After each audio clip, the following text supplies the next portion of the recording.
partit Israël de la mer Rouge. Ils prirent la direction du désert de Chour. Et après 3 journées de marche dans le désert, ils ne trouvèrent point d'eau. Ils arrivèrent à Mara, mais ils ne purent pas boire l'eau de Mara parce qu'elle était amère. C'est pourquoi ce lieu fut appelé Mara. Le peuple murmura contre Moïse en disant « Que boirons-nous » Moïse cria à l'Éternel, et l'Éternel lui indiqua un bois qu'il jeta dans l'eau. Et l'eau devint douce. Ce fut là que l'Éternel donna au peuple des lois et des ordonnances, je dirais en français moderne, des règles de vie. Et ce fut là qu'il le mit à l'épreuve. Dieu dit, si tu écoutes attentivement la voix de l'Éternel, ton Dieu, si tu fais ce qui est droit à ses yeux, si tu prêtes l'oreille à ses commandements, et si tu observes toutes ces lois, je ne te frapperai d'aucune des maladies dont j'ai frappé les Égyptiens. Car je suis l'Éternel qui te guérit. Ils arrivèrent à Élim, où il y avait 12 sources d'eau et 70 palmiers, je précise, sont des palmiers dattiers. Ils campèrent là, près de l'eau. Amen. Ce matin, l'Esprit de Dieu me fait te dire que Dieu te donne 12 sources d'eau. Et également 70 palmiers dattiers. Tu pourrais dire, pasteur, je ne vois pas encore la première source, ni le premier palmier. Mais nous allons voir dans ces textes comment Dieu dirige les choses dans nos vies.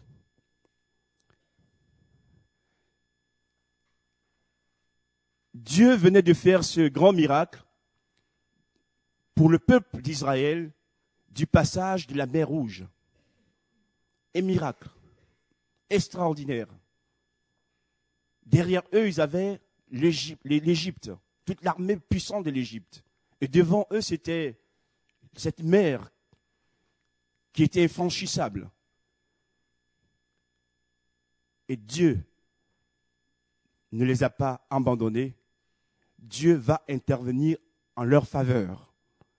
Et ce sont leurs ennemis qui vont être noyés dans la mer Rouge. Israël va passer à sec. Amen. Après ce miracle, il faut avancer. Et vous remarquerez, ici, il est dit que c'est Moïse qui fit partir le peuple d'Israël. Il y a aussi un enseignement pour nous. C'est le leader que Dieu a choisi qui indique au peuple le moment de partir.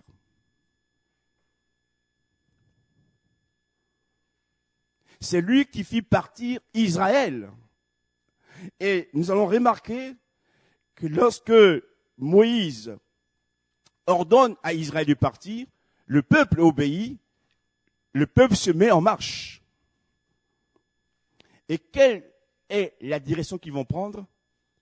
La direction du désert. Désert de Chour. En hébreu, cela signifie les déserts de murailles. C'est un désert épouvantable où il y a énormément de reptiles. Et pourtant, c'est cette direction que Moïse ordonne au peuple d'Israël de prendre.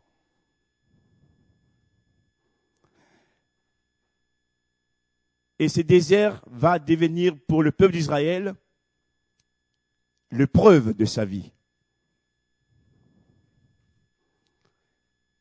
Comme pour nous aussi, le désert peut être une épreuve. Et on pourrait se dire les uns aux autres, mais quelle idée a eu ce Moïse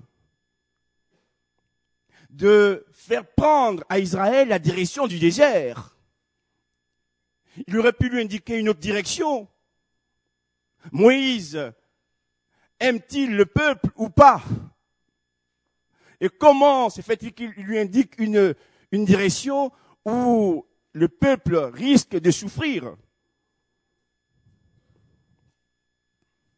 En plus, ce désert est redoutable, infesté de toutes sortes de reptiles. Et on pourrait dire, Moïse s'est trompé. Ce n'était pas la bonne direction, il ne fallait pas y aller. Et le responsable, c'est celui qui a donné l'ordre, donc Moïse.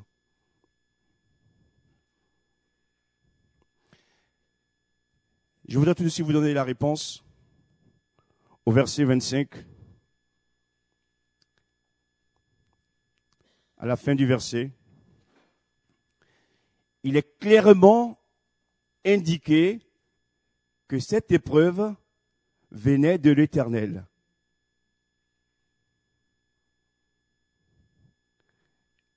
Et non de Moïse.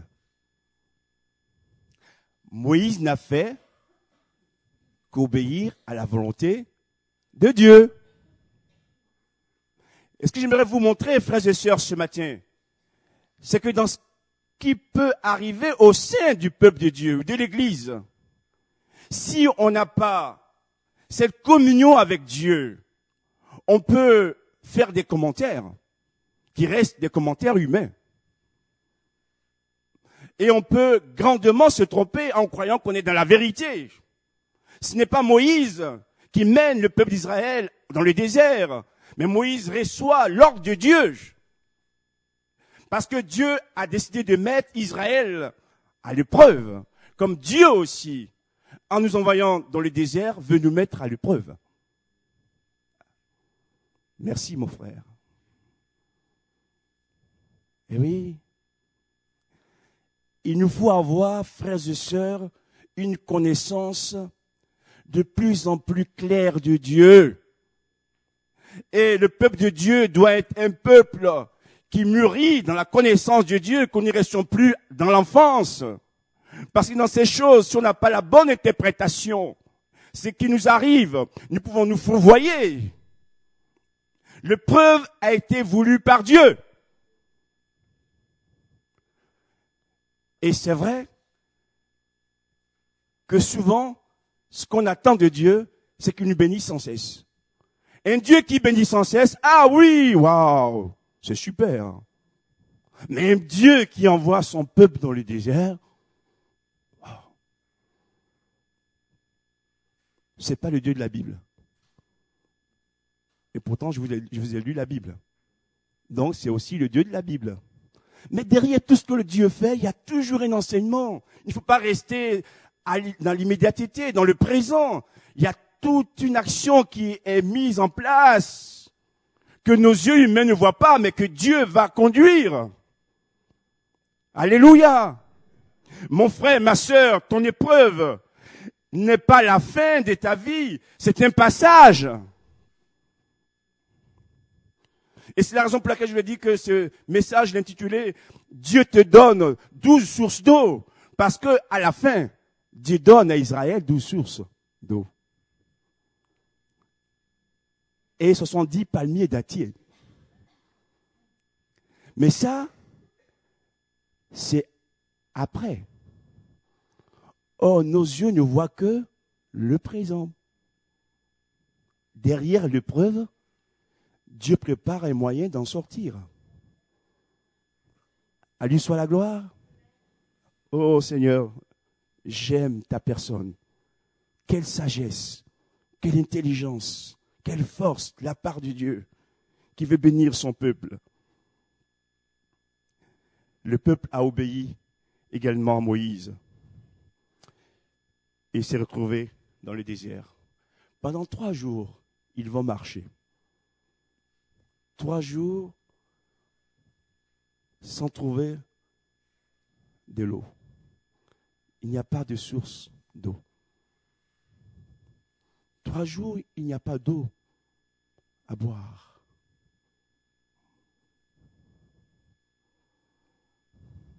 Déjà que le désert est affreux.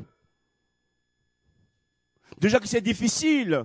Mais au moins qu'on ait un minimum d'eau pour boire.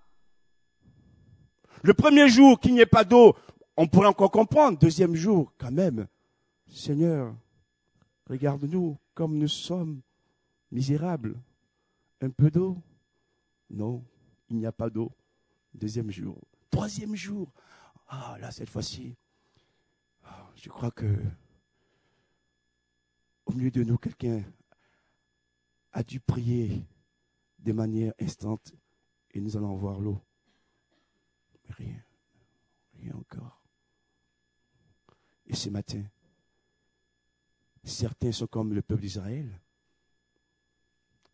Ça fait 3 jours que vous attendez l'eau et il n'y a pas d'eau. Qu'est-ce que vous faites? Il y a la tentation, frères et sœurs, de se dire, mais qu'est-ce qu'on était mieux en Égypte? S'il nous a sauvés pour nous abandonner en chemin, c'est pas la peine de continuer.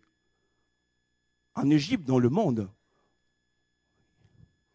il y avait beaucoup d'eau. Il y avait beaucoup de plaisir. Au moment où l'épreuve surgit dans notre vie, frères et sœurs, l'ennemi vient mettre dans notre esprit, oh, que le passé était bon.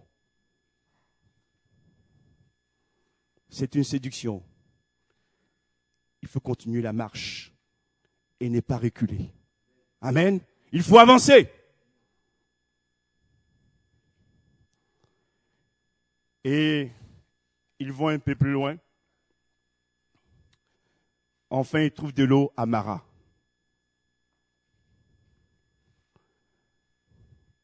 La parole de Dieu est tellement riche,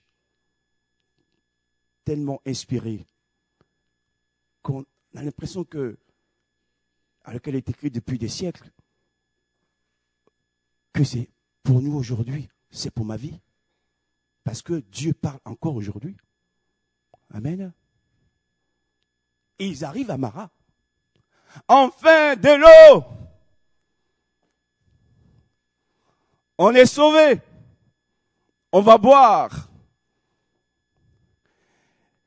Et puis, ils commencent à boire. Et l'eau est amère. L'eau est imbuvable.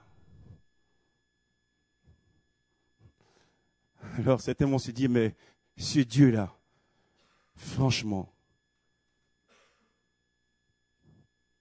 qu'est-ce qui nous fatigue? Non, ici, ce matin, personne ne dira ça. Il est fatigant, notre Dieu. Non, Dieu ne nous fatigue pas. Et Dieu n'est pas fatigant. Jésus le dira lui-même dans Matthieu chapitre 11, verset 28. Venez à moi, vous tous qui êtes fatigués, chargés, je vous donnerai du repos. C'est lui qui nous donne du repos. C'est lui qui prend soin de nous et qui nous aide. Oui, l'eau est amère. Elle est imbuvable. Et on va voir le comportement du peuple. C'est pas nouveau. Le peuple va murmurer. Contre qui? Contre Moïse. Mais si vous m'avez compris, frères et sœurs, depuis le début de cette prédication, cette épreuve du désert, elle est permise par qui? Donc si le peuple doit se fâcher, ce n'est pas contre Moïse, c'est contre eux. Je n'ai pas entendu. Mais comme Dieu, on ne peut pas l'attaquer. On va s'attaquer à son représentant. Ce n'est pas nouveau. Et que fait Moïse dans ces conditions? Il va crier à Dieu. Le combat de l'homme de Dieu, ce n'est pas contre les hommes. Quand il y a les turbulences, on cherche la face de Dieu. Moïse crie à Dieu. Mais aussi, j'aimerais lui dire que vous êtes aussi des serviteurs, des servantes de Dieu. Quand l'attaque est là, quand vous êtes incompris, que faites-vous? Il faut crier à Dieu. Il ne faut pas chercher à prendre les armes charnelles. Parce que je voudrais vous dire ceci. Si l'épreuve vient de Dieu et que vous faites toujours la volonté de Dieu, vous serez toujours du côté de la vérité. Aucun homme ne peut vous atteindre parce que Dieu même vous protège. Amen. Il crie. C'est plus qu'une prière. C'est tout son cœur. Il voit le peuple qui est désemparé, libéré d'Égypte, et il crie à Dieu. Et il y a des moments dans nos vies, frères et sœurs,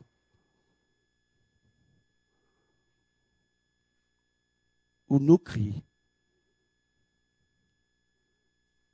on ne doit pas les étaler devant les hommes, mais se cacher et crier uniquement à Dieu. Secours-moi, Seigneur. Viens m'aider.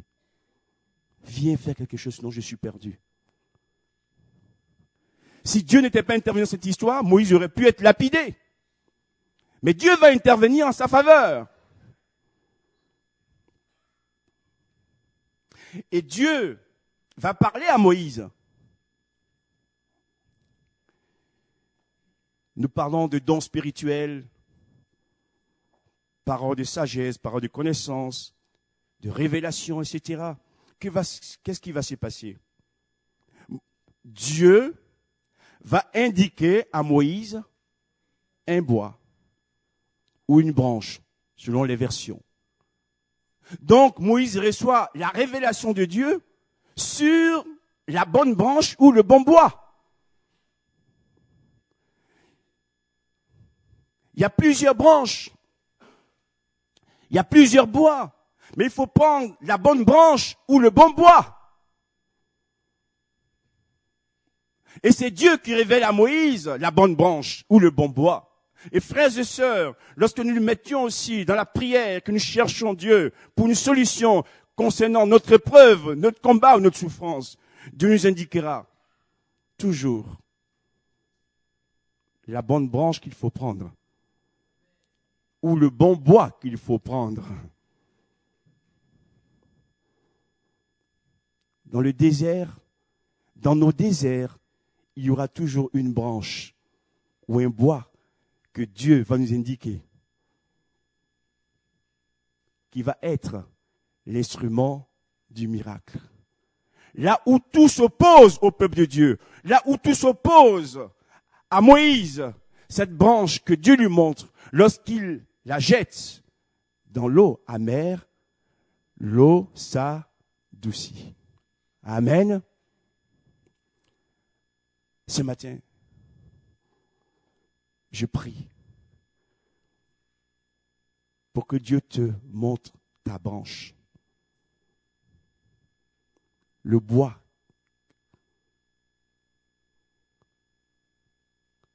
que tu as besoin pour adoucir les eaux amères de ta vie.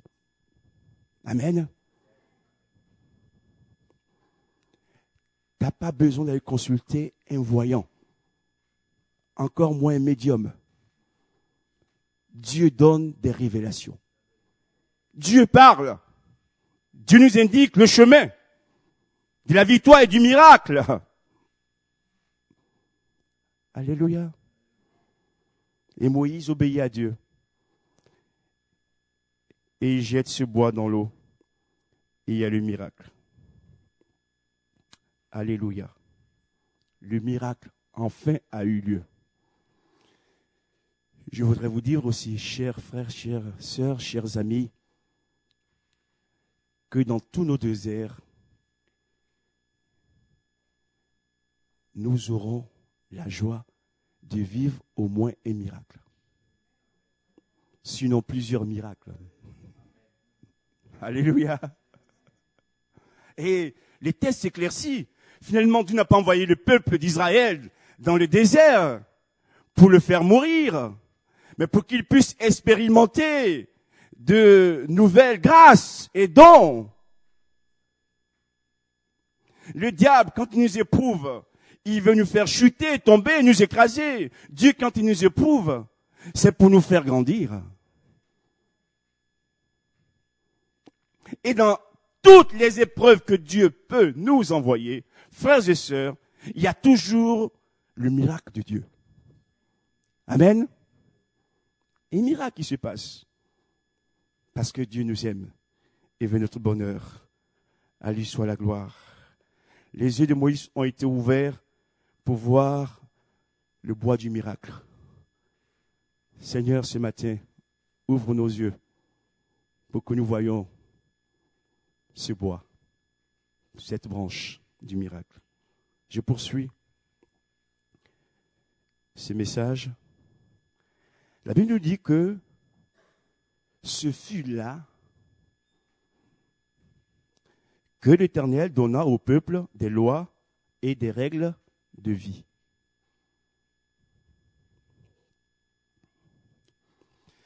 Il ne faut jamais dissocier le miracle de la loi. Le miracle et la loi et les règles de vie que Dieu nous ordonne vont ensemble. Si vous êtes de ceux qui cherchent uniquement les miracles, ça ira un temps, mais si vous ne prenez pas soin aussi d'écouter la voix de Dieu, les lois de Dieu, vous risquez de déraper. Je vous dis une chose, une confidence. Même le diable fait des miracles. Mais le diable n'obéit jamais à la loi de Dieu. Donc, merci Seigneur pour le miracle. Merci Seigneur pour ta puissance. Mais je veux aussi obéir à tes lois. À ta volonté. On a entendu un don spirituel ce matin. Quelqu'un qui se trouve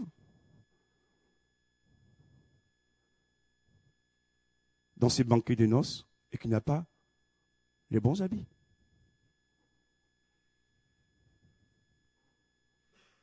Et que lui dit le Seigneur? Il y a un problème. Vous avez compris? Donc nous voulons la guérison, nous voulons la révélation, mais qu'au banquet, nous ayons les bons habits. Amen. Gloire à Dieu. Le Dieu qui fait les miracles est aussi le Dieu saint. Et c'est par la loi et par les ordonnances que le peuple d'Israël va être éduqué. On a besoin de la parole de Dieu. On a besoin de l'enseignement de Dieu. Et les lois sont là pour nous éclairer, pour que nous puissions marcher dans les voies de Dieu. Verset 26. Si tu écoutes la voix de l'Éternel, ton Dieu. Ils sont plus de 600 000 personnes. Hein. Si on compte les femmes et les enfants, plus d'1 million. Mais remarquez une chose, frères et sœurs. Il est dit si tu. Parce qu'à un moment donné, chacun doit se positionner par rapport à la parole de Dieu.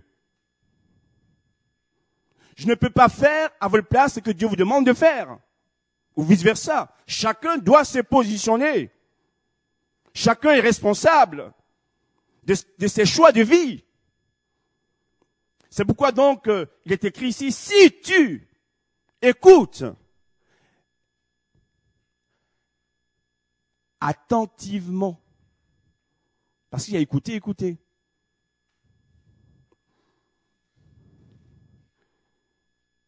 Il y en a qui écoutent des centaines et centaines de prédications dans les églises ou sur Internet, mais après, où est la pratique? Rien. Où est la pratique? Et Dieu va ajouter, si tu écoutes la voix l'Éternel, ton Dieu. Donc c'est une relation personnelle avec Dieu. Si tu fais ce qui est droit à ses yeux. Donc on écoute, mais aussi on met en pratique. Écouter et faire. Et cette même pensée va être répétée. Avec des mots différents, mais c'est répété.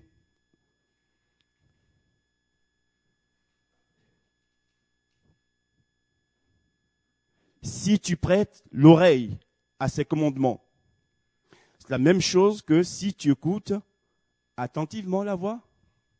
Vous avez compris? Dieu répète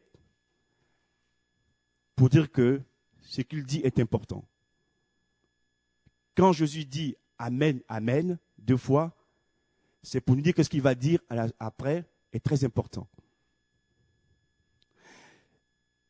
Et enfin, et si tu observes toutes ces lois, observez toutes ces lois, pas quelques-unes, et c'est suivi d'une promesse, je t'accorderai une bonne santé.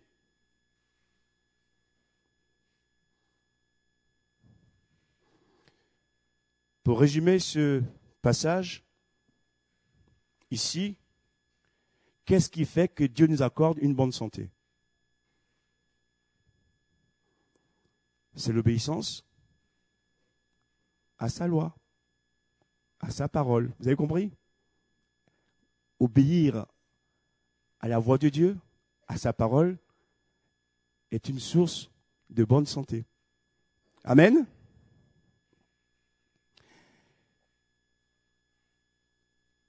Et il ajoutera,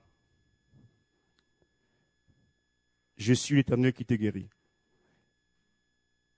Cette promesse de l'obéissance à la parole de Dieu, je l'ai écrite de cette façon pour que vous puissiez comprendre le texte. Dieu veut nous dire, je t'accorderai une bonne santé. Et même si tu tombes malade, je suis l'Éternel qui te guérit. Amen. Est-ce qu'on peut afficher le texte à nouveau, s'il vous plaît, sur l'écran?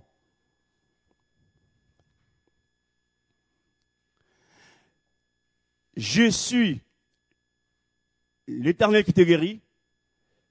Ce qui veut dire, non seulement il donne une bonne santé, mais s'il arrivait que nous soyons malades, même dans notre maladie, il est encore capable de nous guérir. Amen. Je suis l'Éternel qui te guérit. J'ouvre une parenthèse en disant ceci. Ne disons pas comme certains qui déclarent qu'un bon chrétien n'est jamais malade. Et que surtout, quand on est malade, il ne faut pas aller chez le médecin.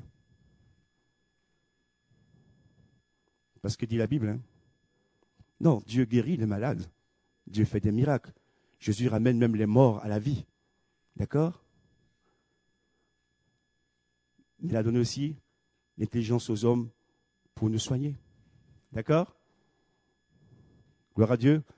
Et si vous passez par les soins des médecins pour être guéri, bien sûr, dites merci à Dieu. Mais n'oubliez pas de dire merci aux médecins aussi. D'accord? Et oui. Enfin, ils arrivent à Élim. Vous avez vu leur parcours, finalement? Ils arrivent à Élim. Et là, Dieu leur donne 12 sources d'eau. Ce sont 10 palmiers dattiers. Dans chacun de nos déserts, il y aura toujours un Mara et un Élim. Amen. Il n'y a pas que des Maras. Il y a aussi des Élim. Amen. Donc, mon frère, que l'Esprit de Dieu ouvre tes yeux pour que tu ne vois pas que le Mara, mais que tu vois aussi l'Élim qui est en train de s'accomplir. Amen.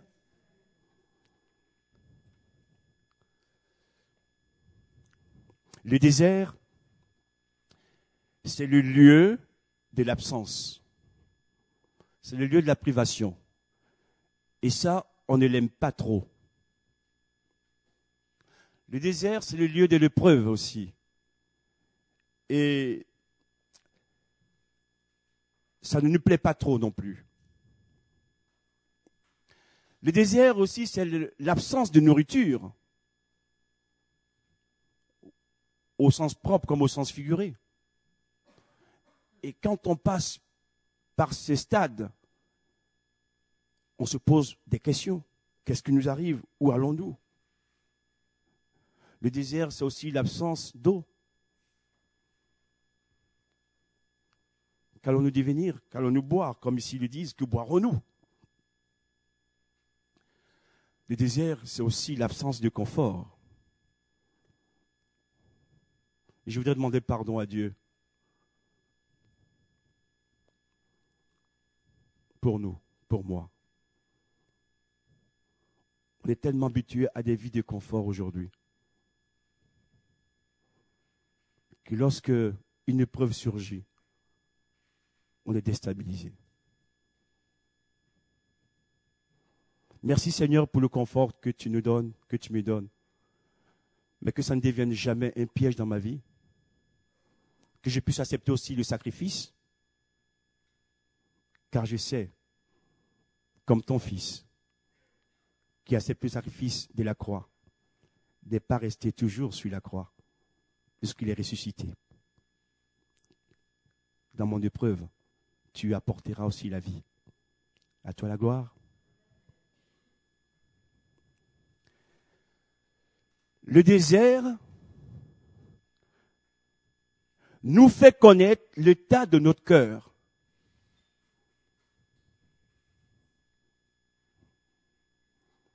Quand tout va bien, quand il y a la bénédiction, oui, Dieu est super. Dieu est le plus fort. J'irai où tu voudras, Seigneur. Mais quand l'épreuve surgit dans le désert, c'est là qu'on voit l'état réel des cœurs. C'est pourquoi Dieu permet l'épreuve pour aussi examiner ou révéler notre cœur, que des fois nous ne connaissons pas. Allons-nous retourner en Égypte ou allons-nous continuer? Allons-nous l'abandonner ou allons-nous rester fermes dans notre foi en lui? Et c'est là aussi qu'on dit, Seigneur, merci d'avoir révélé cet état de mon cœur que je ne connaissais pas. Je demande pardon, purifie-moi et change-moi. Amen. Et transforme-moi pour que j'avance toujours avec toi. Oui, frères et sœurs, le désert est déstabilisant, comme toute épreuve. Déstabilisant. Parce qu'on fait parfois des plans, et puis patatras. L'avenir s'assombrit. Qu'est-ce qu'on va faire? Qu'est-ce qu'on va devenir? Mais là aussi, même si maintenant on ne sent pas la sécurité, disons-nous que depuis l'Égypte, en traversant la mer Rouge, dans les déserts, jusqu'au pays promis, Dieu était toujours avec Israël. Dieu est toujours avec nous. Amen. Même si nous ne le voyons pas, il est là avec nous pour nous diriger et nous aider. Le désert aussi révèle notre impuissance personnelle. Parce que des fois, on croit qu'on peut. Après quelques années, on dit, oui, je vais pouvoir décider, faire. Et puis Dieu fait tomber toutes nos béquilles. Notre intelligence n'a plus cette lumière. Nos forces physiques ne peuvent rien. Et là, si lui n'intervient pas, on est perdu. Et on apprend à le connaître et aussi à dépendre de lui. Et c'est pourquoi dans cette situation, il faut le miracle de Dieu pour nous sauver. Et Dieu accomplit son miracle pour nous sauver. Amen. Je vais bientôt terminer. Tous ces manques dans nos vies, quand ils ne sont pas comblés, créent l'amertume. Ou autrement dit, nous rendent amers.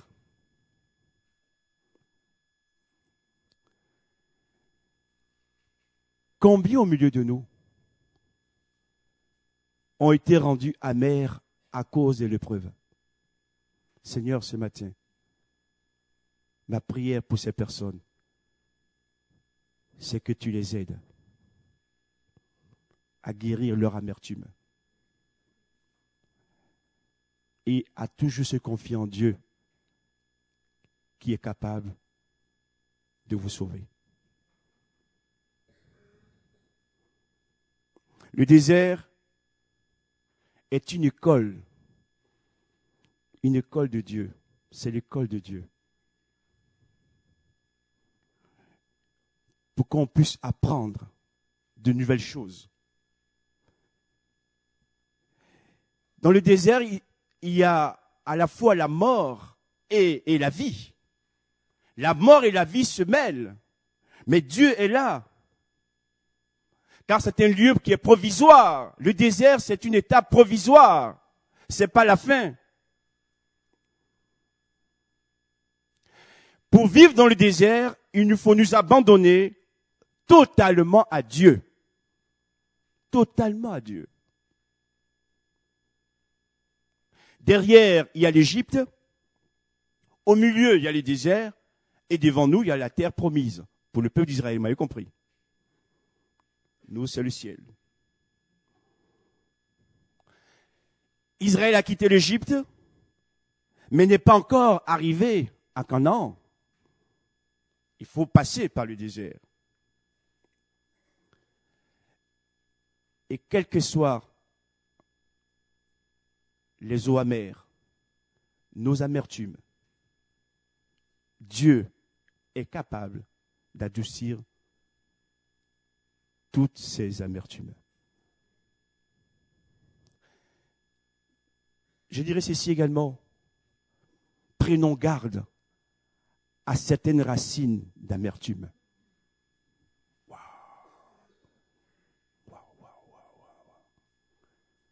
Et je prie que ce matin, le Seigneur qui a dit « Je suis l'Éternel qui te guérit », nous guérisse de toutes nos amertumes, de ces mauvaises racines. Ce n'est pas bon, ces racines amères. Parce que c'est du poison, non seulement pour nous-mêmes, pour les membres de nos familles, mais pour tous ceux qui nous entourent aussi, et aussi parfois pour l'Église. Seigneur, guéris toutes ces racines d'amertume en nous, afin que nous puissions retrouver la joie, la paix et la confiance en ton nom. Je termine. Conclusion. La branche ou le bois que Moïse jette dans ces eaux amères,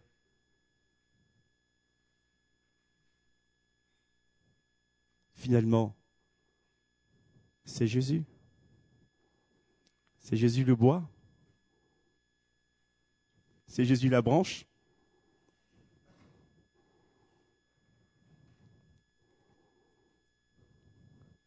C'est Jésus qui est l'arbre de vie.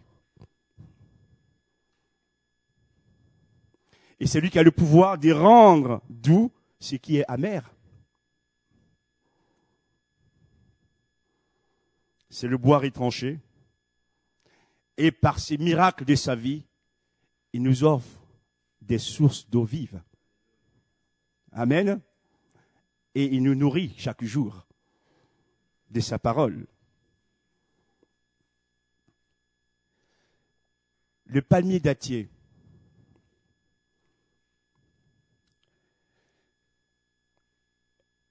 a des feuilles. Et quand il fait chaud dans le désert et que nous sommes à l'ombre des feuilles du palmier, ça fait du bien. Le palmier dattier, il a aussi un tronc.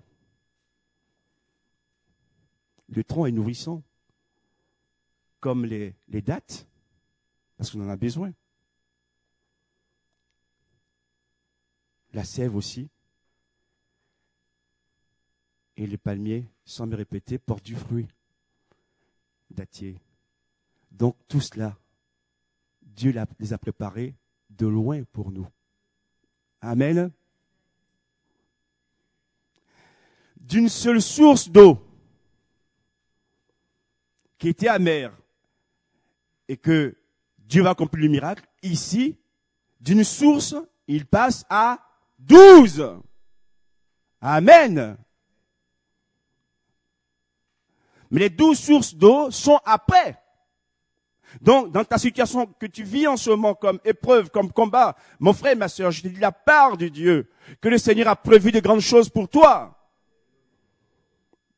Et pas seulement un palmier, mais ce sont 10 palmiers.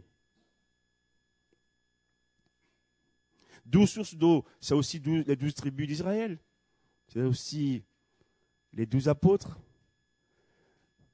Ce sont les 12 apôtres qui nous ont nourris, qui nous ont donné à boire. C'est eux les racines. Je termine. Miracle et loi vont ensemble. Et si Dieu nous a donné des sources d'eau vive en Jésus et la nourriture en Jésus en abondance, c'est pour que nous puissions, frères et sœurs, nourrir le monde et désaltérer le monde. Vous comprendrez alors que tous les miracles que Dieu fait dans nos vies, toutes les interventions que Dieu permet dans nos vies, c'est pour nous rendre sensibles à sa bonté, pour qu'à notre tour aussi, nous puissions bénir ceux qui sont autour de nous. Amen. Et plus on donne, et plus Dieu nous renouvelle. Plus on donne à boire, et plus Dieu nous donne à boire. Plus on nourrit, et Dieu nous nourrit. C'est un principe permanent dans la parole de Dieu. Et je termine en disant ceci, mon frère et ma sœur. Ton avenir, comme ici, celui du peuple d'Israël, qu'il ne connaissait pas, ne voyait pas. Dieu, lui, le sait. Et Dieu a ton avenir entre ses mains. Ça a mal commencé? Comment ça finit? Bien. Comme nous aussi. Parfois, nous commençons très mal. Mais avec Dieu, nous finirons toujours bien. Le malheur atteint souvent le juste, mais Dieu l'en délivre toujours. Merci pour ta parole, pour cet enseignement. Merci pour ta force. Merci pour ce que tu nous révèles. Et ce matin, tu connais les cœurs, les vies. Tu sais où nous en sommes les uns les autres. Ceux qui sont dans le désert et qui ont du mal à avancer. Nous te prions, Seigneur. C'est toi qui permets les sources d'eau vive dans leur vie. Et ce matin, je te demande ta grâce pour que tu les bénisses. Tu les renforces également. Merci, merci pour ces 12 sources d'eau, pour ces 70 palmiers dattiers que tu donnes. Mais nous avons, nous, aujourd'hui, plus que ces choses, nous avons Jésus avec nous. Il est notre nourriture. Il est lui qui agit. Il est celui qui accomplit le miracle dans la vie de nos frères et nos sœurs. Amen. Nous restons en recueillement, s'il vous plaît. J'aimerais prier pour quelques personnes.